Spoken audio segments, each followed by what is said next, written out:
അരിയൊക്കെ കുതിർക്കാൻ മറന്നു പോയാലും നമുക്കിത് ഇതുപോലെ നല്ല പെർഫെക്റ്റ് ആയിട്ടുള്ള വെള്ളപ്പം തന്നെ റെഡിയാക്കി എടുക്കാം. ഈ ഒരു വെള്ളപ്പത്തിലേക്ക് നമ്മൾ കപ്പി കാച്ചുന്നോ അല്ലെങ്കിൽ ചോറ് ചേർക്കുന്നോ ഒന്നും തന്നെ ഇല്ല കേട്ടോ. വളരെ കുറഞ്ഞ ചേരുവകൾ വെച്ചിട്ട് പെട്ടെന്ന് ഉണ്ടാക്കിയെടുക്കാൻ പറ്റിയിട്ടുള്ള നല്ല ടേസ്റ്റിലുള്ള പെർഫെക്റ്റ് ആയിട്ടുള്ള ഒരു വെള്ളപ്പത്തിൻ്റെ റെസിപ്പിയാണ്. അപ്പോൾ ഇതിന് വേണ്ടിയിട്ട് ആദ്യം തന്നെ ഞാൻ മിക്സിയിൽ ഒരു ജാർ എടുത്തിട്ടുണ്ട്. അതിലേക്ക് നമുക്ക് 1 കപ്പ് അരിപ്പൊടി ചേർത്ത് കൊടുക്കാം. അരിപ്പൊടി നമ്മൾ പത്തിരിക്കും ഇടിയപ്പത്തിനൊക്കെ എടുക്കുന്ന അരിപ്പൊടിയാണ് കേട്ടോ എടുത്തിട്ടുള്ളത്. ഇനി ഇതിലേക്കൊരു 1/2 കപ്പ് തേങ്ങ ചിരവിയത് ചേർത്ത് കൊടുക്കാം. പിന്നെ ഒരു 2 ടേബിൾ സ്പൂൺ പഞ്ചസാരയും ഒരു 1/2 ടീസ്പൂൺ ഉപ്പ് നോക്കിയിട്ട് പിന്നെ വേണമെന്നുണ്ടെങ്കിൽ ചേർത്ത് കൊടുക്കാം കേട്ടോ. അതുപോലെ ഒരു 1/2 ടീസ്പൂൺ ഇൻസ്റ്റൻറ്റ് ഈസ്റ്റും കൂടി ചേർത്ത് കൊടുക്കുന്നുണ്ട്.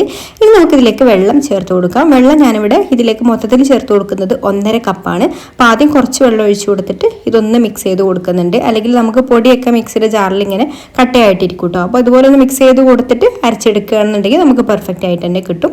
അപ്പോൾ ഞാൻ 1.5 കപ്പിൽ നിന്ന് ഒരു 1.25 കപ്പ് വെള്ളം ഇതിലേക്ക് ഒഴിച്ചു കൊടുത്തിട്ടുണ്ട്. ഇനി നമ്മളിതൊന്ന് നന്നായിട്ട് അരച്ചെടുക്കാം. അരച്ചെടുത്തതിന് ശേഷം ഈ ഒരു ബൗളിലേക്ക് മാറ്റിയിട്ട് ബാക്കിയുള്ള വെള്ളം കൂടെ നമ്മൾ മിക്സിയുടെ ജാറിൽ ഒഴിച്ചു കൊടുത്തിട്ട് ഒന്നും കൂടെ അടിച്ചെടുത്തിട്ട് ഇതിലേക്ക് ചേർത്ത് കൊടുക്കുന്നുണ്ട്. പിന്നെ വെള്ളത്തിൻ്റെ അളവിൽ ചിലപ്പോൾ അങ്ങോട്ടും ഇങ്ങോട്ടൊക്കെ മാറ്റം വരും കേട്ടോ, ഓരോ പൊടിക്കനുസരിച്ചിട്ട്. ഇനി ഇതൊന്ന് നന്നായിട്ട് മിക്സ് ചെയ്ത് കൊടുക്കുക. അപ്പോൾ ഈ ഒരു ലൂസിലാണ് കേട്ടോ നമുക്ക് മാവ് വേണ്ടത്. ഇനി അടച്ചു വെച്ചിട്ട് ഒരു 3 മണിക്കൂർ ഒന്ന് പൊങ്ങാൻ വേണ്ടിയിട്ട് മാറ്റി വെക്കാം. ചൂടുള്ള സ്ഥലത്തൊക്കെ വെക്കുകയാണെന്നുണ്ടെങ്കിൽ ഒരു 1.5-2 മണിക്കൂറിനുള്ളിൽ തന്നെ മാവ് പൊങ്ങി കിട്ടും കേട്ടോ. അപ്പോൾ അതാ നമ്മുടെ മാവ് ഇപ്പോൾ ഞാനൊരു 3 മണിക്കൂർ കഴിഞ്ഞിട്ടാണ് എടുക്കുന്നത്. ഇനി ഒന്ന് മിക്സ് ചെയ്ത് കൊടുക്കാം. മാവ് നന്നായിട്ട് തന്നെ നല്ലതായിട്ട് പൊങ്ങി വന്നിട്ടുണ്ട്.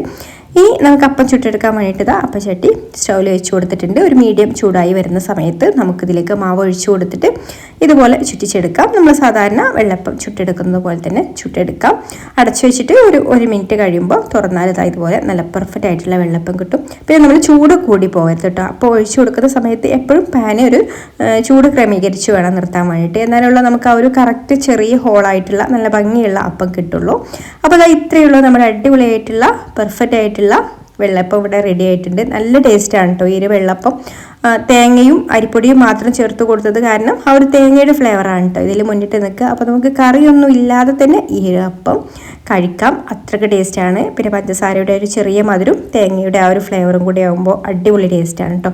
അപ്പോൾ ട്രൈ ചെയ്ത് നോക്കാത്തവരുണ്ടെങ്കിൽ ഒന്ന് ട്രൈ ചെയ്ത് നോക്കുക. വീഡിയോ ഇഷ്ടമായിട്ടുണ്ടെങ്കിൽ ലൈക്ക് ചെയ്യാനും ഷെയർ ചെയ്യാനും ചാനൽ സബ്സ്ക്രൈബ് ചെയ്യാനും ഫേസ്ബുക്കിലാണ് കാണുന്നതെന്നുണ്ടെങ്കിൽ പേജ് ഒന്ന് ഫോളോ ചെയ്ത് സപ്പോർട്ട് ചെയ്യാനും മറക്കല്ലേ.